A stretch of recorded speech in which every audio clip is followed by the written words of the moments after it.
All right. I wanted to talk about the Derek Jeter, the Captain documentary. Derek Jeter. I'm not named after Derek Jeter. Uh, I but he was my favorite player, Derek Jeter. Um, I became a diehard Yankee fan in 1998.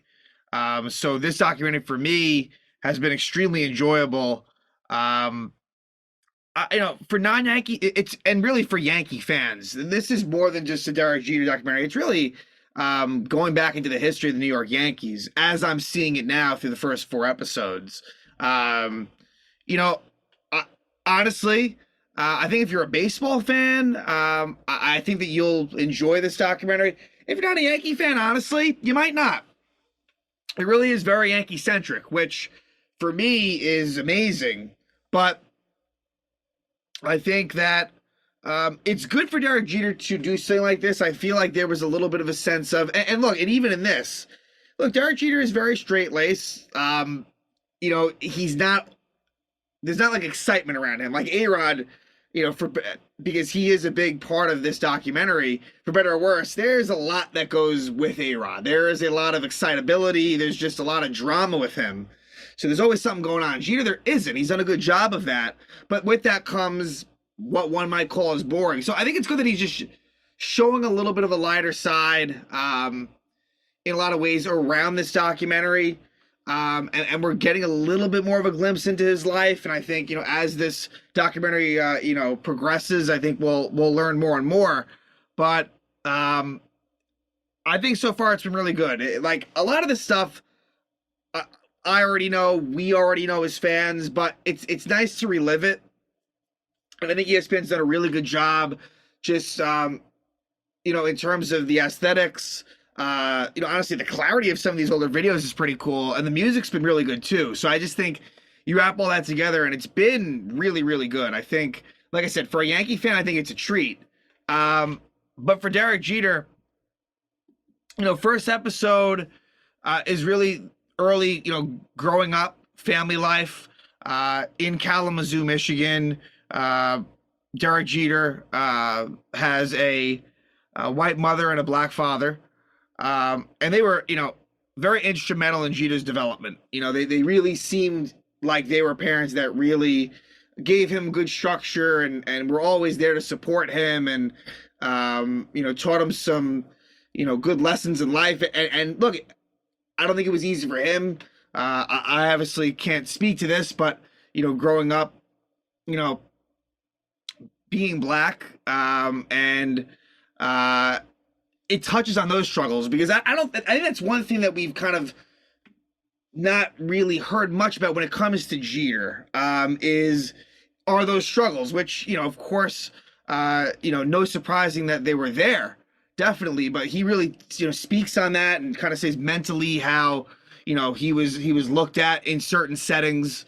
But I think, getting into like the baseball side of things, really interesting how, back then we're talking about, I guess around 1992 or thereabouts, Derek Jeter is drafted number 6 overall by the Yankees, and they're showing, him on the phone, and he grew up a Yankee fan through his grandmother.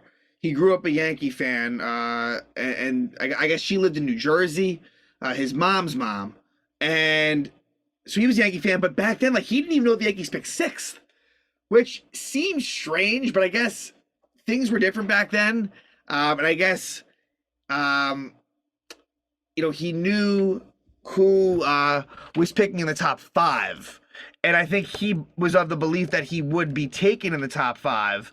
And let's just take a look here at the draft. I know Phil Nevin was drafted number 1, right? So by the Houston Astros.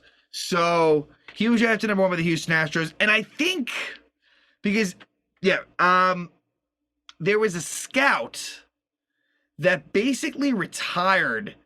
He had suggested, like, a longtime scout. It might have been for the Astros, or it could have been from the following teams after him. I suppose it could have been the Reds. The Reds picked 5th. Like to me, it seemed like there was a chance maybe he went number 1, maybe. And I think that the Reds may have had some interest in him at 5, but there was a longtime scout that really was very high on Derek Jeter, and I guess they didn't listen to him, the team, and I believe he retired and was really never to be heard from again, almost. And you can certainly understand why, as it all turns out. But Phil Nevin, the former Yankee third base coach, current interim manager for the Angels, and it was a good Major League player. Like Phil Nevin, pretty good Major League player. There was an All-Star appearance there, I assume with the San Diego Padres. That's really where he made his most of his accomplishments in his career were with the San Diego Padres. And I believe that is who he made the All-Star game with. Yes, in 2001. 2001 as a member of the Padres. So a decent career for Phil Nevin. Pick number 2, Paul Shuey, who I remember him on Cleveland. Like, really didn't have much of an impact, but I do remember him, on the Indians. And he was on the Indians for a while. A big reason because of those Yankees-Indians battles, formerly Indians, battles back in the late 90s. But Paul Shuey, a decent pitcher. And then B.J. Wallace, never heard of him. Jeffrey Hammonds was on the Orioles for a bit. Did have an All-Star appearance as a Colorado Rocky in 2000. Really bounced around a bit. Nothing too special there. And then number 5, Chad Mattola. And Chad Mattola, another guy who bounced around. Ends up, I guess he's a current coach on the Rays, with the Rays. Was on the Toronto Blue Jays like a couple of years. Nothing much at all there. And then Derek Jeter, number 6. So, the point is that it's funny that Jeter grows up a Yankee fan and was really bummed out that he hadn't been taken in the top 5, and then the Yankees grab him at 6. Really remarkable stuff. And I think for Jeter, it was interesting to see that not that he carried himself the wrong way, but there was a lot of his future teammates, I guess the Pettits of the world, and not Posada, but I'm trying to think who else it was. Like, they kind of, I don't know, maybe there was a jealousy factor. That could have been what it was. I think maybe, the fact that he had been such a high pick. Like, it didn't seem like he was really, like, treated, like, all that well, like, going through the minors. And he said he was, like, really homesick, being in single A. Really, like, yeah, the first year was bad. Like, but really turns it around. But there was a lot of growing pains. Like, defensively, he made a lot of errors. You got to remember, at this time, Buck Showalter was the manager of the Yankees. Gene Stick Michael was the one that really is the main reason for this dynasty, where, Bernie Williams, Andy Pettitte, Mariano Rivera, Jorge Posada, Derek Jeter, like, they all come up around the same time. Bernie a little bit before. But it was just interesting how they start getting into the Yankees at that time. The 1994 Yankees were a really, really good team, and it's a strike-shortened season. It's just funny how the fate of things can change. Like, whereas maybe Don Mattingly somehow wins the World Series. Maybe Buck Showalter ends up sticking around as the Yankee manager well beyond 1995. So 1994 was definitely a missed opportunity for a very good Yankee team. 95 rolls around, and Jeter finally makes it up. Gets his first hit at Seattle at the old Kingdome in 95, but really doesn't have much of a role in the 95 team. Didn't hit a home run. He must have played Derek Jeter in 1995. I'd say probably didn't play more than 30 games, probably less than that. Jeter, yes, 15 games in 1995. Not much to speak of, was up there. The biggest thing is that he was with the team during the playoffs. Like, you see him, there's this interesting sort of like clash where, and when I say clash, I mean Mattingly at the end, sort of Jeter at the very beginning, not even on the active playoff roster, but you see Jeter, I found that to be the most interesting thing. The Mariners series was a very compelling part. And that ends episode 1. Is the Mariners, Don Mattingly ending his career.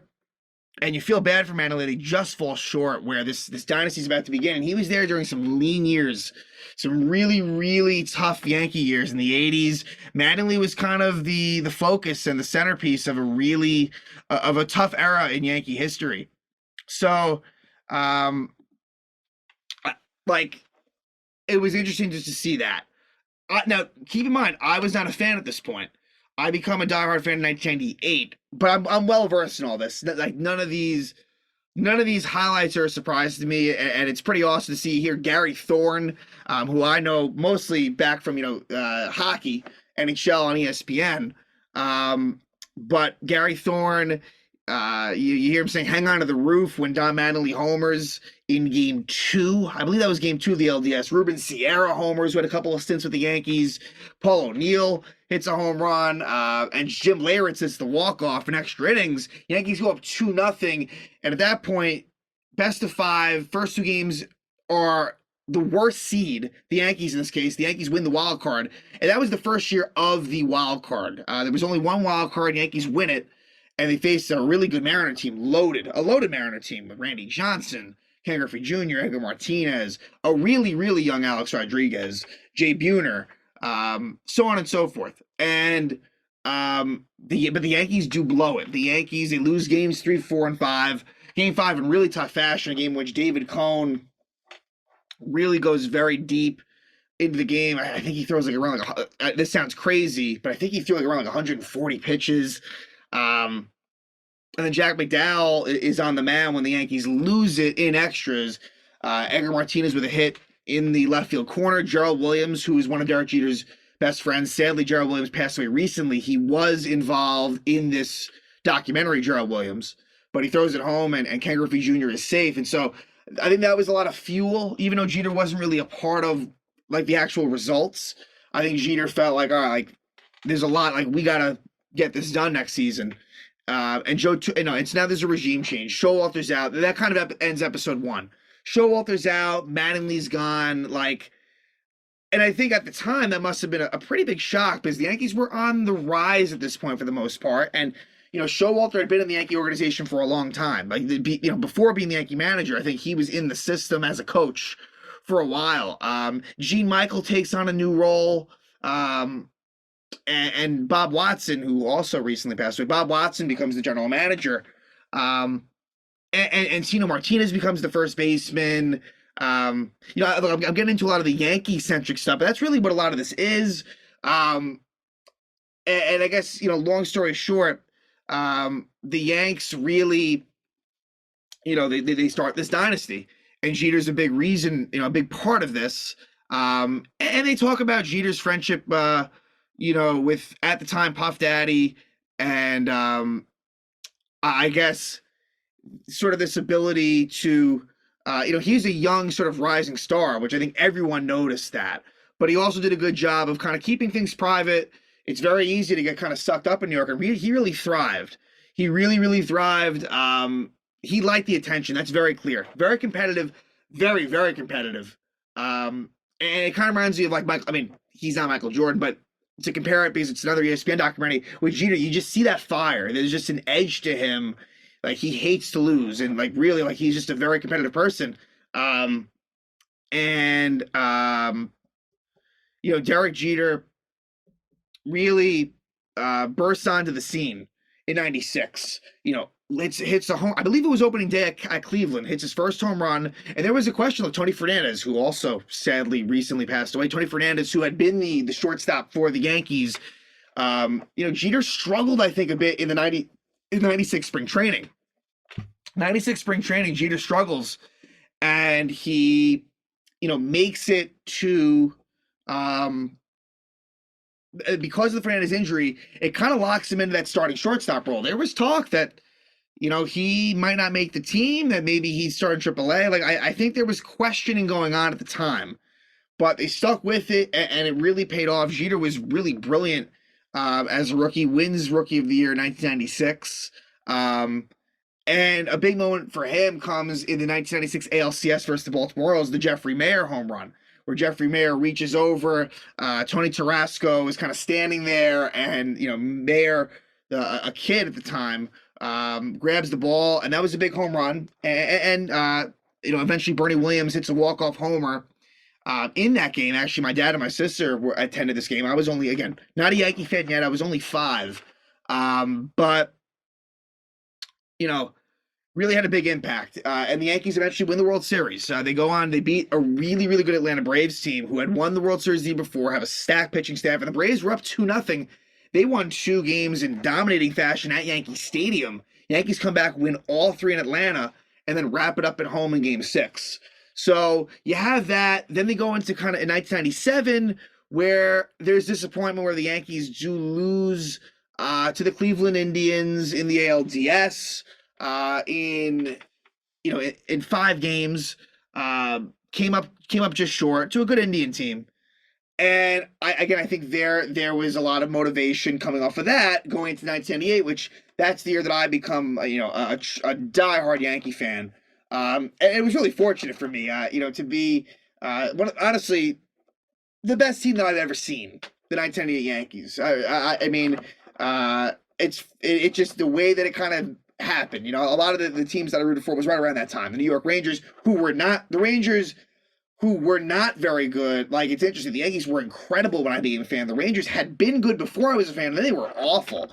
So this isn't a matter of jumping on a bandwagon. Like, it's just the way that, I start to really enjoy sports, and, the Yankees were amazing in 1998. So now everything I'm seeing is things that I remember.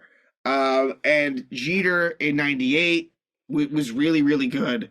He was especially good. 1999 was the best season I've ever seen Derek Jeter was 1999. That kind of gets lost a little bit, but anyway, 98, an amazing season. And there's interesting little things. I mean, like David Wells, like where Jeter basically kind of stood up to David Wells, who, was a veteran in this league, and David Wells kind of was, I guess, threw his arms up and was annoyed at a play where I guess it was Ricky Leday was in left. I'm not sure it was in center. It might have been Chad Curtis, not Bernie. And Jeter, and I think, Jeter was like, like that shit isn't going to fly around here, where Wells kind of showed them up. Soon enough, David Wells is out of there after 1998. And mind you, David Wells was amazing. He was like the ace of the staff in 98. Throws a perfect game. He was really brilliant that year. So I found like little things like that were interesting, where they show something that, that didn't really ring a bell for me. But yeah, it was a game at Baltimore, late in 98. So the 98, I mean, that's amazing, all of that. They go, and that, I think that ends episode 2. 98, I think, is around the time that episode 2 ends. And he's on, and look, Derek Jeter's on top of the world at this point. Pretty soon thereafter, like he's on like video game, like the cover of video games and commercials and everything. Like he's becoming a star. Really after 98, like the 98 Yankees, there was a lot of, the great thing about them was there really was no one star. It was pretty spread out, but Jeter, being young and up and coming, he really kind of was in some ways the star of the team in terms of position players, even though there was a lot of, Bernie Williams was really good, Paul O'Neill, a lot of other really good players. And so I guess that we should talk about the Alex Rodriguez factor into this. Alex Rodriguez and Derek Jeter were really good friends, growing up, being young players in the league, shortstops, A-Rod on the Mariners, Jeter on the Yankees. They would have sleepovers. They were really close, pretty good friends. And things changed when comments came out about A-Rod kind of, saying that, Derek Jeter's never had to lead. Like, he can kind of have more of a laid-back approach. Like, you're not, when you think of the Yankees, like, you're not fearing him. You're feeling like the O'Neills, the Bernies. You're not fearing Jeter. And while some of that might be somewhat true, like, it was just a completely unnecessary comment. And Jeter is the type where if you kind of, do something that he wouldn't do to you, you're kind of on the outs. And apparently with A-Rod, like, this is a couple of times where there were quotes like this. And that's where A-Rod just goes wrong. And I think A-Rod's done a lot, like, and it wasn't like a malicious comment, it just wasn't necessary based on the conversations that have been had previously. So A-Rod and Jeter, and it all kind of eventually comes full circle by the end of episode 4, where A-Rod eventually is on the Yankees. So A-Rod kind of redeems himself. But A-Rod becomes a pretty central figure in this documentary. but that's a big kind of thing here.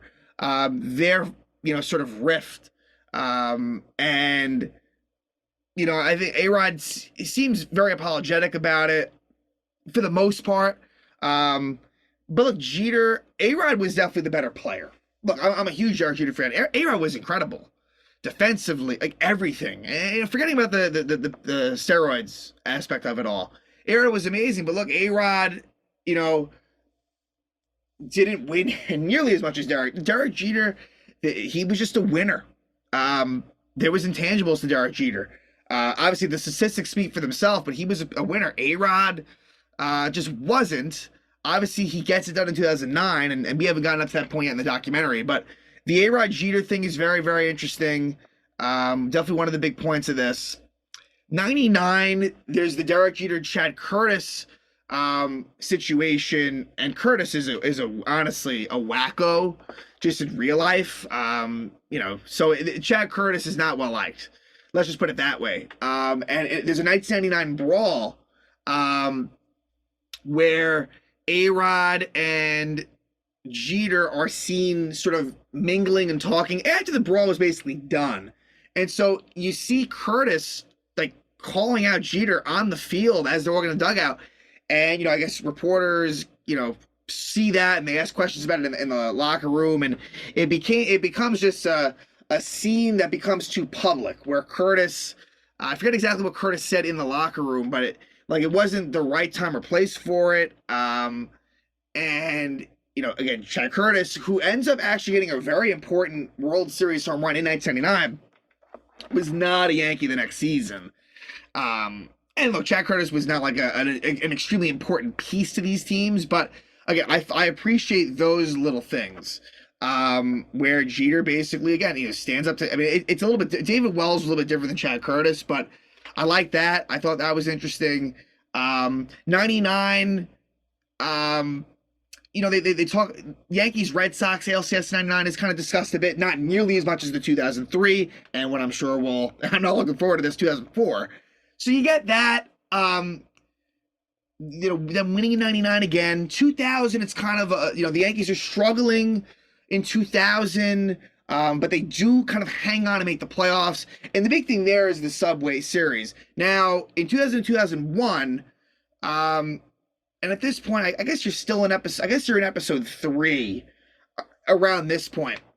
And it's really, the Yankees beating Oakland and Seattle in the DS and CS both years. I should say I was in attendance for a couple of 2000 games actually, in the playoffs. I'm trying to think. I didn't go to any 98 playoff games, and 99 I didn't either. So I guess 2000. Yeah, I was Oakland A's game 4 where the Yankees lost. They had a chance to clinch the LDS. They lost really badly, and the Yankees go to Oakland. They win game 5. Then 2000, I actually went to game 2, which was a pretty big win against the Mariners. The Yankees were down 1-0 in the series. This is A-Rod's last year in the Mariners. This is the year before the Mariners go, the 2001 116 win Ichiro Mariner team. This is the year before that. So I actually went to game 2. The Yankees explode in the 8th inning, tie the series up, and they go on to win it in 6. And so the Subway Series was a big thing, and that was interesting. And Jeter kind of puts down the Mets in a classic sort of Jeter, in a classic Jeter way. I don't know the full intention there, but I think as a Yankee fan, you kind of find it funny, but just like, hey, it's the Mets, almost like we've had tougher opponents, and that was a good look. That was a good Met team. The Yankees won in 5, but those games were close. And Derek Jeter wins the All-Star MVP in 2000 and the World Series MVP as well in 2000. So at this point, he's won a Rookie of the Year. He's won an All-Star Game MVP, a World Series MVP. The accolades are just continuing to increase for Derek Jeter. And then, 2001 was really 9/11 is the big part of 2001. Where 9/11 happens and the Yankees, it was, normalcy was almost, the Yankees were kind of, gave sort of people strength and hope and bringing things back to normal a little bit. And people really relied upon the Yankees. It was bigger than it had ever been before. It was bigger than just baseball. Like it was, it was a way for everyone to kind of get together and try to feel better about things in a really tough time. And it was a magical sort of run for the Yankees, very much so. And this was the end of a dynasty.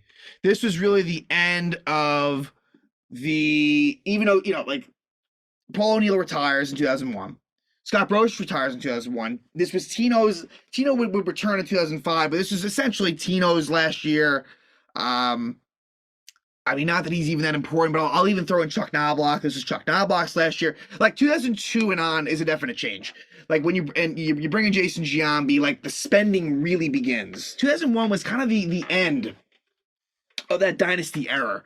It really was. The Yankees, it was a magical sort of playoff run where they're down 2-0 to the Oakland A's. They lose both games at home. And they win 3, 4, and 5. And Jeter's a big part of it. The flip play, the famous flip play in Game 3 where Shane Spencer overthrows the cutoff man. Jeter gets to it, throws to Posada, and Posada tags out Jeremy Giambi. Jeremy Giambi should have been sliding. I don't know why he wasn't. But the Yankees win that game. And in Game 5, Derek Jeter makes another great catch. Everyone talks about the diving play against the Red Sox in 2004, which I was at that game. I'm very fortunate to. Honestly, probably the best regular season game I've ever seen.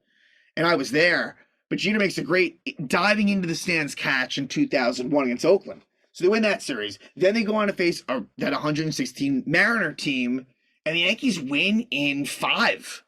I actually went to Game 3. The one game they lost that series, I was there for. In Game 3 in 2001, they lose that game, but they won the series. Then the World Series against the Arizona Diamondbacks. They lose 1 and 2 on the road. And then the home games were magical, and I was luckily there for one of them. The Yankees win Game 3, 2-1. Game 4, they win it in extras. Derek Jeter becomes Mr. November. Tino Martinez hits a 2-run homer to tie it up in the 9th. 2 outs against Byung-Hyun Kim, who at the time was really seen as a very good closer. It was short-lived. But Kim, kind of a weird sort of submarine style pitcher. But Tino Martinez homers off of Kim, tied up in the 9th with 2 outs, and then Jeter wins it in the 10th. I go to Game 5, and essentially the same thing happens again. Kim blows it again. This time Scott Brosius ties it up in the 9th, makes it 2-2. And then Alfonso Soriano, who I feel so bad for Alfonso Soriano. Soriano gets the walk-off RBI single. Now let's think about this for a second with Soriano, who did actually speak, through a translator. He spoke in this documentary as well. Soriano with a walk-off RBI single in Game 5. So the Yankees go up 3-2. Soriano, he actually had a walk-off. This is his rookie year. This was before Soriano. He takes off in 2002. At this point, Soriano, it was a good rookie year, but he wasn't really much of. Like, he batted 8th and 9th usually at that point. Alfonso Soriano hits the walk-off homer in Game 4 against the Mariners. Hits that walk-off RBI single there, and was almost the hero in Game 7. Yankees get killed in Game 6. Game 7, it's Roger Clemens versus Curt Schilling. And Soriano homers off of Schilling in the 8th inning, gives the Yankees a 2-1 lead. Alfonso Soriano would have been an absolute hero, but it just doesn't play out that way. And this was hard to watch again. For me, that Diamondback Game 7, if we're talking about one single game, that's probably the toughest game I've seen as a game. Because the Red Sox series in 2004 was devastating, how that naturally unfolded. But Diamondback's 9th inning was really, really tough. And at that point, that was the first World Series that I would have seen where the Yankees actually clinched it. Like, I was asleep. I had a bedtime. I was asleep in 98, 99, and 2000. I would watch it I would tape the game and then watch it in the morning, which crazy to think about now. But 2001, I was watching, and unfortunately, it didn't work out. Rivera throw, the bad throw to second. Tony Womack hits a double down the right field line, and Luis Gonzalez in a drawn-in infield just sort of bloops one, which if the Yankees were playing at normal depth, it's an easy pop-out catch. But Diamondbacks win it. So that was hard, especially with the 9/11, with the magic that had happened at Yankee Stadium. And again, that was the end of an era. Like that was the first time I'd ever seen the Yankees lose. That was really, really tough. Really, really hard. And so Jeter, I mean, he really was during the offseason. I think he was really pissed off, really upset. Like I think he was like angry. Whereas other people, I think, were like, go get him next time. Like Jeter, I think, was really locked in and just wasn't going to have it.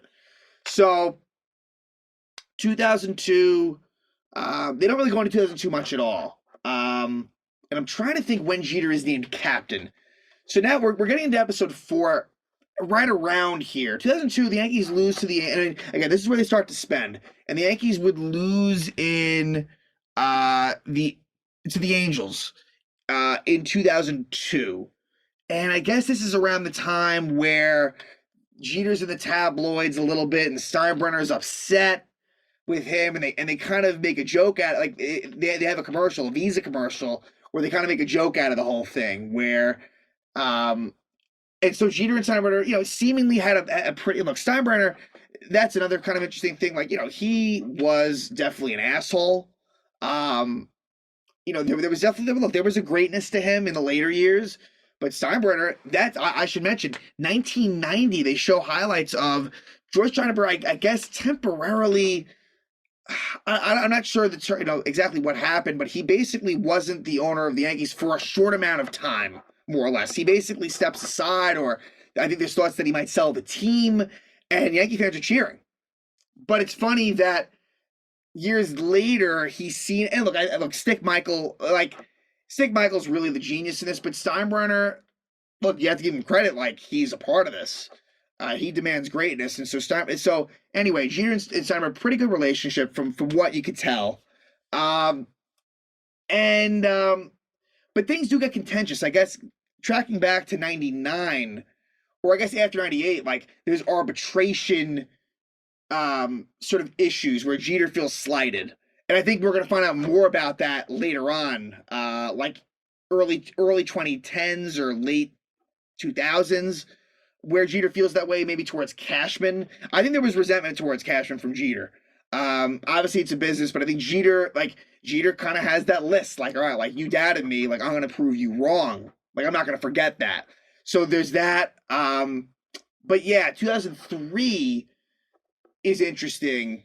And I guess that's when the tabloid things, because, they took out Matsui. He was a new Yankee at that point, and kind of a net on the town. I'm not sure if it was Matsui's birthday or just sort of a welcome to New York sort of thing, but anyway, yeah, Derek Jeter, we start getting into Yankees Red Sox. Like, I feel like that was a big part of 2003, more than anything. Yankees, they beat they didn't even really talk about that. They beat the Twins in the first round. And the Red Sox-Yankees rivalry is really heating up. You have, obviously, the Pedro stuff was big. Pedro, he hits Jeter, he hits Serrano. Which reminds me, they talk about Roger Clemens. Roger Clemens gets traded for David Wells after 98. And it seems like Jeter and Clemens actually got along pretty well. You hear from Clemens. Clemens spoke about the Piazza stuff in 2000. Which still is pretty crazy. But Jeter, in 03, they really go into the Red Sox series. And obviously the Pedro Martinez, Don Zimmer stuff, Jorge Posada. And so I was actually at Game 3. This one hurts me.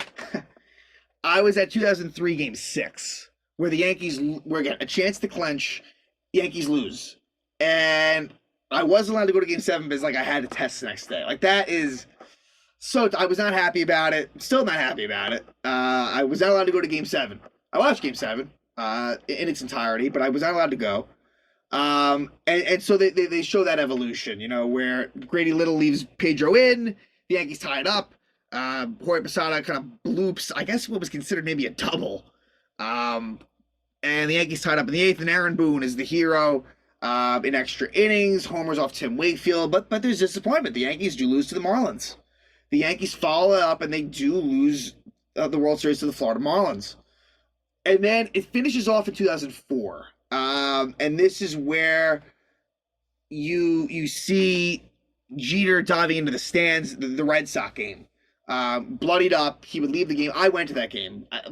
Honestly, one of the greatest games I've ever been to, ever seen. And there was just so much. There was so many elements beyond that. John Flaherty eventually walks it off in what must have been maybe the 12th or 13th. Might have been the 13th. Honestly, that game went deep. That was a weird one. Like Gary Sheffield was playing third, A-Rod was playing short, I think. It was interesting, but like the Yankees Red Sox situation from a Yankee perspective is at an all-time high at that point. I'm trying to remember what the episode exactly ends on, but I know what it's going to get into next time, and that's going to be Yankees Red Sox reversing the curse. And so I'm not looking forward to that. But I wanted to kind of go episode by episode. But basically just wanted to talk about the first 4 episodes. Like I said, Derek Jeter, really my all-time favorite player for many, many reasons. Not just because we share the same name, but I really enjoyed it so far. I think if you're a Yankee fan, it's a must watch if you're a Yankee fan, because it's so much about that. But I think that we'll learn more about Jeter, I think, in the last 3 episodes, things that maybe we never knew before.